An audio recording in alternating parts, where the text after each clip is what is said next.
implementation sila against the fight with the fight against drugs, hindi ka pwedeng lumapit sa drug pusher o sa drug lord at sabihin mo, pwede ho ba tumigil na ho kayo? Kasi lahat ito, all of these people, all of these personalities, they have firearms. Hindi mo pwedeng sabihin sa tumigil ka na. Ay babarili ka agad ng mga yan. So during the implementation na nanguhuli sila at hinaharang nila to, nagkakaputukan talaga, and that is really true. Sad na may namamatay. Sad pati yung polis na sasama. Pero inuutusan yung polis eh. Trabaho nila, Mr. Chair, pag sinabi ng higher up sila, gawin nyo ito. They will do what they're told. And that's the reason na marami namatay. Both from the civilian, both from the police, pati na rin yung mga drug personalities. Now, Mr. Chair, in our conversations, there are two more items that I'd like to bring up, Mr. Chair.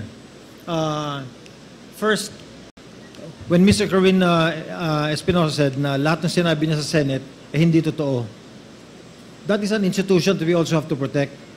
What if he will go into another investigation and he will say that everything he said here is not real, is not true? So, ano yung pinangahawakan natin lahat in both institutions of the Senate and the House? And second, it was Colonel Marcos who was head of the CIDG in Leyte at that time during the killing of the father of Kerwin Espinosa. And ang haba ng sinabi ni Kerwin, but we haven't heard yung side, Mr. Chair, ni Colonel Marcos kung ano yung masasabi ni Colonel Marcos regarding sa mga nangyari sa event ng pagkamatay ng father ni Kerwin Espinosa. So, Mr. Chair, will it be possible to hear aside from Colonel Marcos against sa sinabi ni Kerwin so that we can hear both sides? Yes, kanina earlier when Congressman Rog Gutierrez and other members were asking questions to Colonel Marcos, sinasagot naman ni Colonel Marcos yung patungkol doon sa kwento sa totoong nangyari doon sa loob ng kulungan sa Leyte. Bye-bye. And somehow he has already given some information to the committee as to kung ano naman yung side o yung version ng story on the side of Colonel Marcos. Yes, earlier, may mga comments na dinagdag si Colonel Marcos, but we reminded him na hindi pa pwedeng sumobra yung kanyang sagot dun sa tanong na tinatanong ni Congressman Gutierrez, and we promised him that we will give him time later on before we shift to another topic para magkaroon din ng pagkakataon siya sa committee ito na magkwento o mas masagot yung mabigyan ng isang side o isang anggulo yung sinasabi naman ni Kerwin Espinosa. And we will give him that later, Your Honor. But Mr. Chair, yes. with regard also, if we can take up protecting our institution and the Senate. I absolutely agree yes. with you, Congressman Gomez. In fact, paalala lang sa ating mga resource persons na naimbita, for the information na rin ng ating publiko, hindi naman po 101% pinaniniwalaan natin ng kumiting ito ang kanilang mga testimonya. The only reason why we are asking them to execute an affidavit nang sa ganon ay hindi po tayo balikan in the future para sabihin nila na sila ipinressure, tinakot, pinilit o hindi kaya isinubuan ng statement. And that is the reason why we require them to execute an affidavit. So ito ang gusto nating sabihin because we really want to protect the institution, both the Senate at itong lower house. Dahil po tayo dito sa Quadcom, ang ating layunin, wala naman iba kundi ipalabas ang katotohanan. Kung meron man pong lumalabas na mga personalidad o pangalang na babanggit base sa mga testimonya o hindi kaya sa dokumentong isinasubmit sa atin, yan po ay tinitimbang natin. Nang sa ganoon, pag tayo'y gumawa ng committee report, lahat po ng side ng kwento ay kasama ho sa ating committee report. Yes, Mr. Chair. And lastly, with regards to the statement of PDEA, I think it is inaccurate for him to say that the drug fight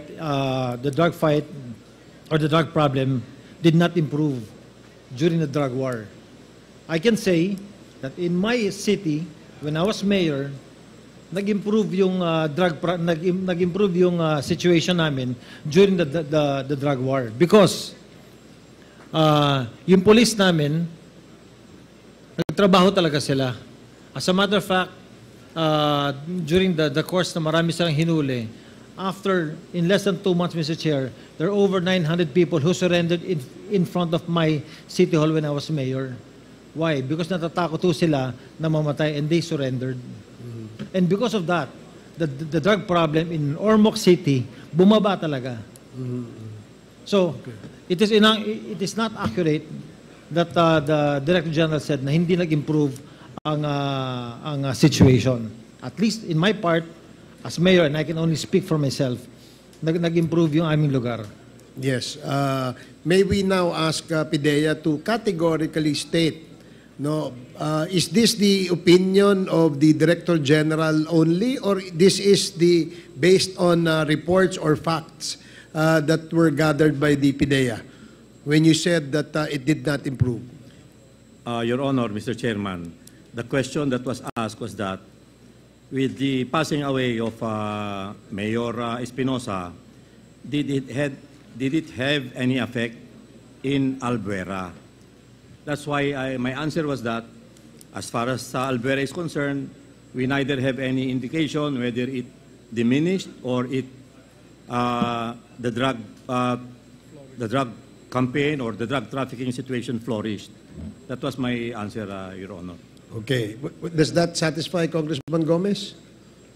I'm good, Mr. Chair. Thank Okay. you. Thank you, DG. Thank you, DG. Thank you, Congressman Gomez. The next to interpolate is... Thank you. Mr. Chair, sinusundan po natin ang sinumpaang salaysay ni Ginoong Espinosa at it was very striking po, no, lalo po doon sa number 21 hanggang sa 25. Ginoong Espinosa, Mr. Chair, ang pakiramdam niyo po ba ay nagamit kayo? Ginamit kayo sa lahat ng mga nangyaring ito? Sa sarili ko, pagkaintindi sa aking sarili, nagamit ako at naging biktima lang sa mga nangyayari. Noong pong sa sinumpang salaysay niyo muli, nung kayo po ay medyo napilitan na sabihin po at magturo po ng mga taong inyong napagbintangan at mga taong naidamay, ang emosyon po ba na nararamdaman nyo ay yung takot po para, hindi po para sa sarili nyo, pero para po sa mga mahal nyo sa buhay? Opo. Yes po. May knowledge po ba kayo, meron po ba kayong kaalaman kung ano po tong narcolist na to, paano binuo, paano ginawa, paano inayos, paano na-validate, paano po nilagay yung mga pangalan, which is, nandun nga po yung mga pangalan niyo po. Your Honor, sa sariling pagkaintindi ko at sa sariling analisar ko, parang yung nakaraang administrasyon, pag hindi ka kakampi nila or kaalyado, pwede kang ilagay sa narcoles.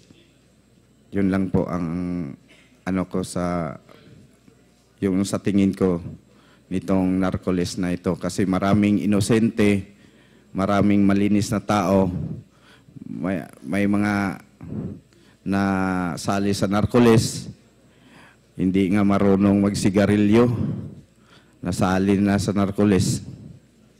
Walang insaktong validation. Bago ilagay sa narcoles, sana imbestigahan talaga ng mabuti kung talaga bang totoo. Yun lang po. Mr. Chair, from the interpellation of the Honorable Jinky Luistro, sabi nga po niya, she's malaking hiwaga po kung paano ginawa itong narcolis na to, kung paano po nagawa ang listahan na yan. At based po sa mga statements saka sworn affidavit ni Ginoong Espinosa, para po siyang parang parte po ng pelikula. Para po siyang parang nagamit po siya sa isang, they're trying to paint a bigger picture, Mr. Chair. Naniniwala po ba kayo na after po nung nangyari sa inyo, nagamit din po yung sitwasyon nyo na parang lalong gamitin itong narcolis na mag-instill po ng fear, magbigay po ng takot at magbigay ng certain alertness po sa mga kasama sa listahan na yun? Pwede niyo ba pong ulitin ang katanungan, Your Honor? Mr. Chair, Ginoong Espinosa, naniniwala po ba kayo na yung sitwasyon nyo ay ginawang example po para sa mga iba pa pong nakalista sa narcolis, parang ginawang sample, parang ginamit po yung exact situation nyo sa pagturo ng mga pinagbibintangan sa nangyari po sa inyong ama? Naniniwala po ba kayo na parte po lahat to ng mas malaking, sabi nga nila, mas malaking script, mas malaking pelikula? Opo. Ito ay lahat scripted na mga nilalagay nila sa narcoles. Hindi ito nakakatulong sa gobyerno natin. Mr. Chair, I would just like to put on record na marami pong pagkakataon na yung mga kritiko po at nagbabato po sa Quadcom ay sinasabi na ang Quadcom po ay merong script. Pero nakikita po natin ngayon based po sa ating investigasyon, sa napakatagal na po na ginagawa ng mga different committees, na tila po parang ang script po hindi po nanggaling sa mga investigasyon natin. Nagagamit po itong narcolis, nagagamit po itong mga ganitong sitwasyon para po parang pinaglalaroan yung mga tao, ginagawa sila mga pawn. At nakakalungkot nga po dahil nakikita po natin yung mga iba't ibang biktima, lalo po sa mga extrajudicial killings at yung mga parte po ng listahan na to, Mr. Chair. Hindi na po ako magdadagdag ng mga tanong, Mr. Chair. Bibigyan ko po ng oras yung mga ating ibang kasamahan. Salamat po sa oras, Mr. Chair. Salamat po, Ginoong Kerwin Espinosa. Thank you. Thank you, Congressman Ortega. The next to interpolate is Congressman Rog Gutierrez. You're recognized. Thank you, Mr. Chair. Good afternoon po sa ating mga resource persons today. Mr. Chair, konting katanungan lang po kay Mr. Espinosa in relation to the testimony that he has bared today. Unang-una sa lahat po, I think short manifestation, as properly mentioned by Congresswoman Jinky, napakahirap po. Sana po maintindihan po ni Mr. Espinosa, as much as we appreciate po yung pag-coming forward dito at pagbibigay ng testimony ukol sa events na ito. Generally, mahirap po talaga pag ito ay based on recantation or pagbabawi ng testimony na previous na nangyari. Although naintindihan po natin, this would not be the first time.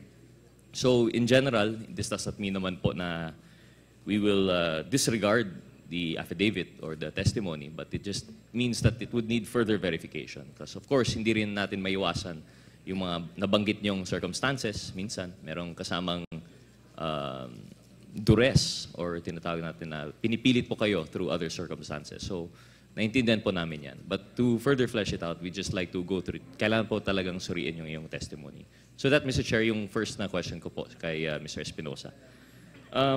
Napaka-interesting po, no? Kasi sa yung sinumpaang salaysay, nabanggit po ninyo in paragraph 2 na una mo pong nalaman yung balita tungkol sa pag-include po sa inyo ng inyong ama sa narco list. This was sometime in June 2016, nung nasa Malaysia po kayo. Is that correct po, Mr. Chair? Hindi, mga August na po. Mga August. Mga August na po or July. Mga last week of July o mga ganon. That's the first time po na nalaman nyo na nasa narco list po kayo? Yes po. So yung nabanggit po na June 2016 is nung umalis lang pala kayo for Malaysia? Wala na po ako dito. Okay. So to clarify po, June 2016, pumunta po kayong Malaysia and then before kayong umuwi, nalaman nyo lang sometime in July? Opo, yes po. And Mr. Chair, I'd like to direct my question to the PIDEA. May we verify when was the first time that the former president released the narco list? Your Honor, can I ask my intelligence officer who is in possession of this list explain? Yes, sir. Your Honor, from July 4 until December of 2016, the former president were already showing and mentioning names. But officially, sir, PIDEA was tasked to sit down only on January 4 of 2017 to validate the list. The first ever list, sir. Mr. Chair, so given that information, if the timeline po is sometime in July, last part of July 2016, this is still the unvalidated list as per PIDEA. Would that be correct, Mr. Chair? That's correct, sir. The first list, sir, were already more than 3,000 and it was not yet validated. So it was a raw data that was provided to the PIDEA as the secretariat only. And with the intention that it will be validated, sir. So, Mr. Chair, although this is still later on po in our interpellation, no? Pero as we can see, the end result of having been included in this drug list of initially July 2016, nagkaroon na po ng, I don't know if you would call this an operation, or, well, yes, actually there was an operation, Mr. Chair, no? With the PNP, they actually conducted the raid, and this was generally attributed to being included in the list.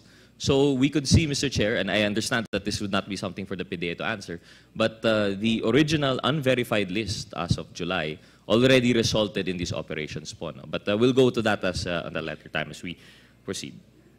Going back to Mr. Espinosa, Mr. Chair, katanungan lang po, nabanggit po ninyo sa paragraph number 6. Sabi po niyo na sa madaling salita, planted lang ng mga polis ang droga na sinabi nilang natagpuan sa bahay ng aking papa para makasuhan ako at ang aking papa. And later on, you went on to mention, pagkatapos ng raid, sinampahan ako ng kaso. Mga ilang araw lamang lumabas na ang warrant of arrest.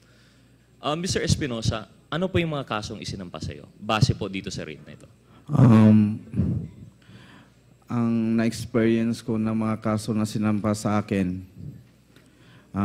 nalilito na ako sa karami-dami na sinampa sa akin. Pero sa awa ng Diyos, na-dismiss na lahat ng drug cases ko.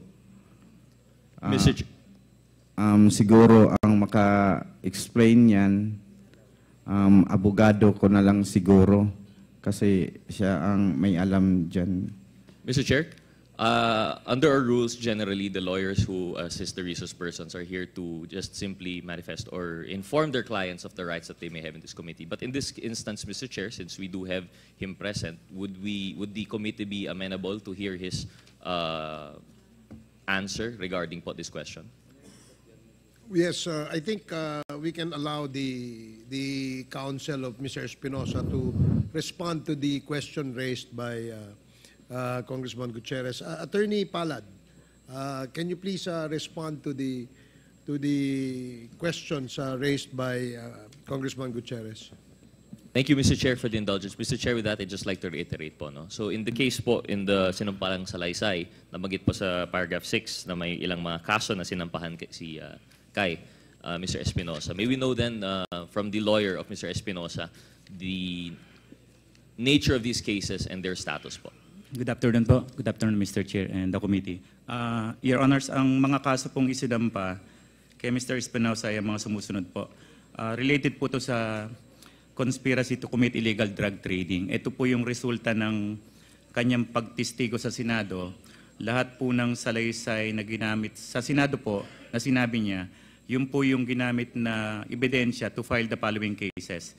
Sa RTC 64 Makati po, illegal drug trading case. Na-dismiss na po ito noong December 17, 2021 based on demurrer to evidence. Pangalawang kaso po sa RTC 65 Makati, illegal drug trading case.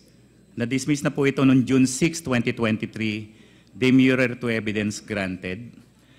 Pangatlong kaso po, yung illegal possession of firearms and explosives. Ito po yung raid na lumusob yung grupo nila Joby Espinido on the pretext na may armed men sa bahay nila Mayor Espinosa. Tapos pagdating po doon, ang kwento ni Kerwin, nilapag na lang yung mga bangkay at yung mga balat granada. RTC 16 Manila, case dismissed po ito noong September 4, 2023. Decision granted acquittal in both cases. Next po, pang-apat na kaso, RTC 51 Manila, illegal drug trading case.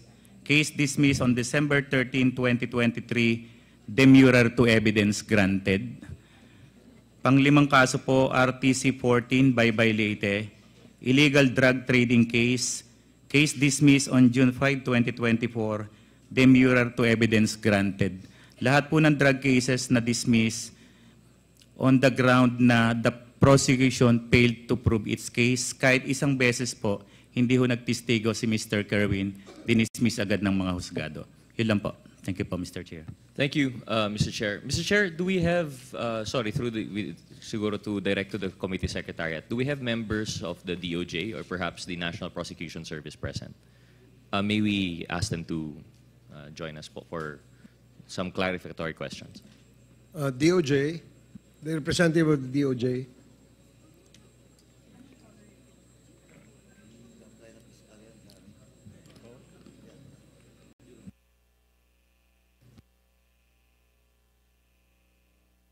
Thank you, Mr. Chair. Mr. Chair, just to clarify po sa atin dito lahat, although I think for lawyers familiar po sila sa demurrer of evidence. But Mr. Chair, may we ask first question to the DOJ.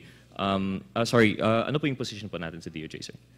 I'm Provincial Prosecutor, Assistant Provincial Prosecutor James Orven Escalona from the DOJ IACAT. Mr. Chair, would this mean by virtue of your position, you were tasked with the specific cases of Mr. Espinosa or hindi po kayo aware?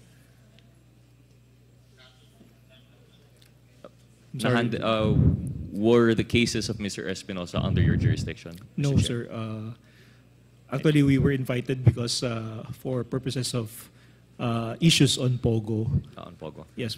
Well, in that case, Mr. Chair, just a simple question in general na lang po. Would the good gentleman from the DOJ care to explain what the demurrer to evidence is, Mr. Chair? Yes, sir. Demurrer to the evidence is, it's a process wherein it would appear that the evidence of guilt was not strong enough to convict the accused of the crime charged. Thank you, Mr. Chair. So generally po sa proseso ng ating korte, the prosecution will present evidence and then the defense would also be allowed to present their own evidence to refute the allegations. However, in the case of demurrer, the defense feels that yung prosecution po, napakahina po ng kanilang kaso to the point that they no longer need to present their own evidence in defense. Would that be a fair statement po, Mr. Chair? Yes, Mr. Chair. Thank you. Thank you very much, Mr. Chair. So, Mr. Chair, nakita po natin sa dami-daming kaso na isinampa kay Mr. Kerwin Espinosa, karamihan po dito ay na-dismiss by virtue of yung demurrer evidence po. So, this would mean na kulang po yung ebidensya ng prosecution. It begs the question po, bakit po ito nangyari? Kung nagkaroon po tayo ng raid, nagkaroon po tayo ng search warrant, and daming operation po, it seems to be lacking po, no, Mr. Chair. So that's just something for us to consider later on, especially in consideration of the testimony that Mr. Kerwin was mentioning earlier. Mr. Chair, then my next question is on paragraph number 9. Namagit po dito na may inissue na search warrant dahil may baril at droga daw siya sa loob ng selda. Mr. Chair, this is in relation po to the father. Ano po yung information na alam niyo po dito, Mr. Espinosa? Kasi syempre, naintindihan po natin, wala naman po kayo dito sa selda, hindi naman po kayo incarcerated here at the time. Saan niyo po narinig yung information na yung basis ng search warrant ay dahil may baril at may droga daw? Sa mga detainee na lang po. Thank you, Mr. Chair. So, sa detainees na lang. Again, this is reminiscent of what Congresswoman Luistro mentioned na while we would like to give credence to the testimony, hindi po to personal knowledge ni Mr. Espinosa. But it's something that we can consider na lang po siguro. I'll just go through po the list of yung dito sa yung testimony before I ask further questions. Mr. Chair, yung sa paragraph number 12, nabanggit po dito na ito yung pagdating niyo po galing sa Abu Dhabi. Binalik po kayo dito sa Pilipinas.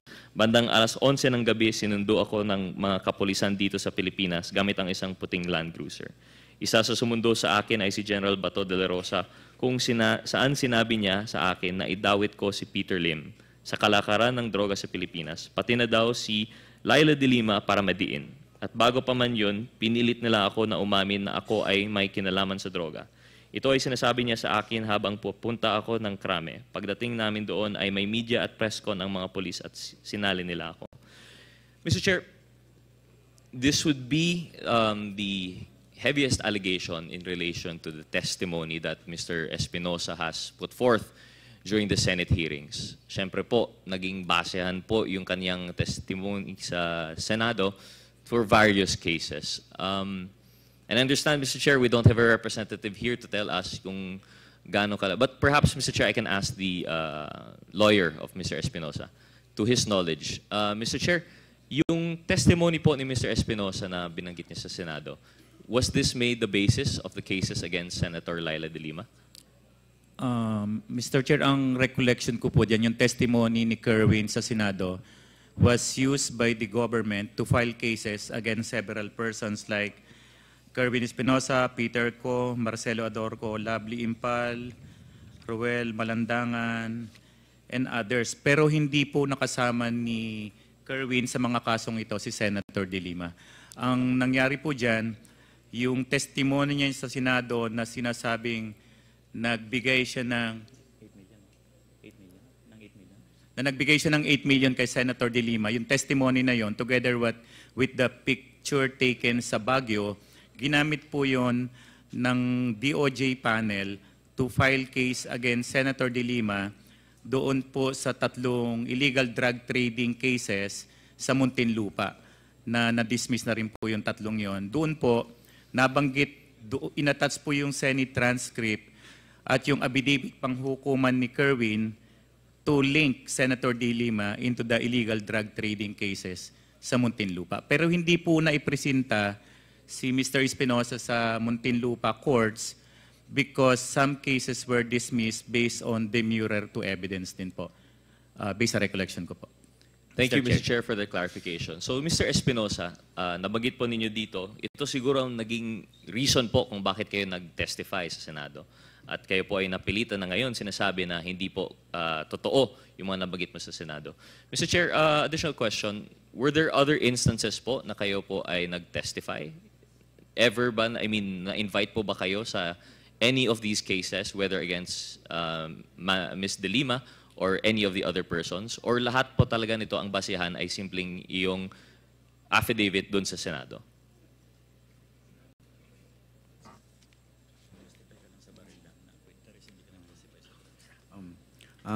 Sa mga kaso ko po, nag-testify lang po ako sa court, yung sa baril po. At yung ibang cases, drug cases, hindi na po ako nakapag-testify kasi nag-grant yung demurrer of evidence namin po. Mr. Chair, thank you. Pero naintindihan ko po na yung kaso doon sa illegal firearms and yung sa drug cases, this is in relation kaso against you po. Pero were you ever presented as witness? Kayo po ay naimbita bilang testigo in cases against other persons po? Hindi naman po. Wala po. So despite having coming forward sa Senado, despite the heavy allegations that you put forward sa iyong mga affidavits sa Senado at statements that you have made under oath, never po kayo na-invite in any other case po? Hindi po. Wala po. Thank you, Mr. Chair. Mr. Chair, my next question is on paragraph 17. Nabanggit po ninyo dito na noong natapos ang salaysay ko, after 2 days, pumunta si General Bato para kausapin ako. Pagkatapos nito ay tinawagan namin si Jovi Espinido gamit ang cellphone niya para tanungin siya tungkol sa CCTV footage ng Zelan Hotel sa Albuera, Leyte. Mr. Chair, ano po yung significance nitong CCTV footage? Kasi po, if I'm not mistaken, nabanggit mo lang dito, very specific detail po ito, na pinahanap itong CCTV footage, pero hindi po nabanggit in any other portion, I think, of your affidavit. Ano po yung kinalaman ng CCTV footage sa inyong salaysay? Mr. Chair, ang CCTV na yon hinanap ni General Bato dahil sa pagbigay ng aking ama ng pera kay Colonel Marcos sa panahon na yon. Kaya hinanap yung CCTV footage at yung hard drive. Yun po.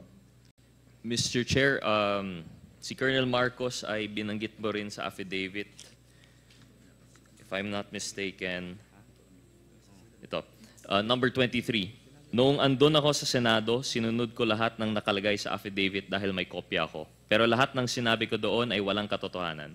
Ang totoo lang doon ay yung binanggit ko na humingi si Marvin Marcos ng 4 million pesos sa papa ko para sa kampanya ng asawa niya. Ito po ba yung incident na binabanggit ninyo? Yes po, Your Honor. Mr. Chair.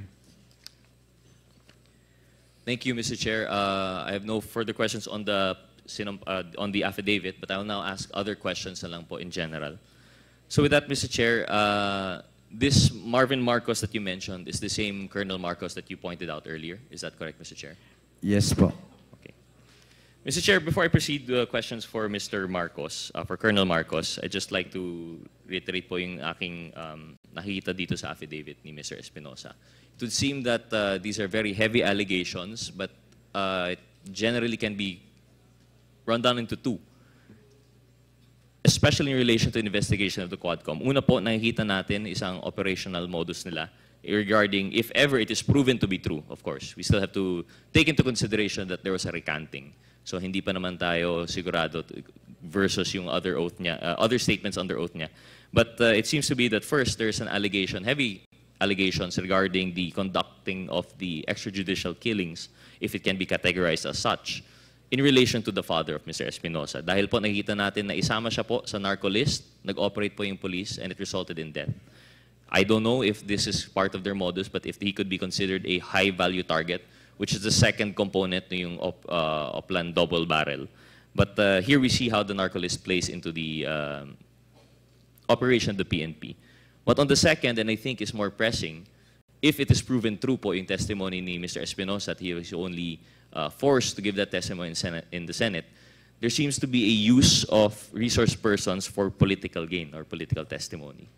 Kasi po, I'm not sure, pero Mr. Espinosa, may kinalaman po ba yung raid sa bahay ng iyong father or even the killing of your father dun sa ginawang pilit sa'yo na gumawa ng affidavit sa Senado? Pwede mo ba, Mr. Chair, pwede bang ipaulit ang... Mr. Chair, I will rephrase. Tanong. Opo, kasi po, sa iyong sinumpaang salaysay, dalawa pong nakikita natin. Una, yung portion po relating to sa pagpatay ng iyong father, which is in relation po to sa EJK. Tapos yung second naman po is in relation po yung pagpilit sa'yo na magtestigo sa Senado. Yung itong dalawang incidents nito, related po ba sila? Sa tingin niyo po, ang nangyari sa iyong father, yung pag-raid sa bahay, yung pagpatay sa kanya, yung search warrant, ito po ay part ng modus para ikaw ay pilitin sa Senado? Or separate naman po to as part of EJK? Siguro sa aking sariling pag-intindi, related po.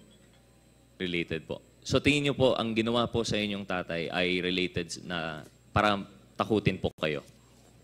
Opo, sa aking sariling pagkaintindi.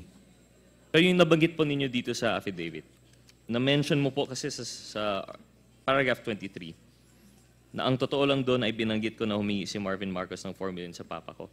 Is this part siguro po ng motive ng nangyari po doon sa iyong tatay?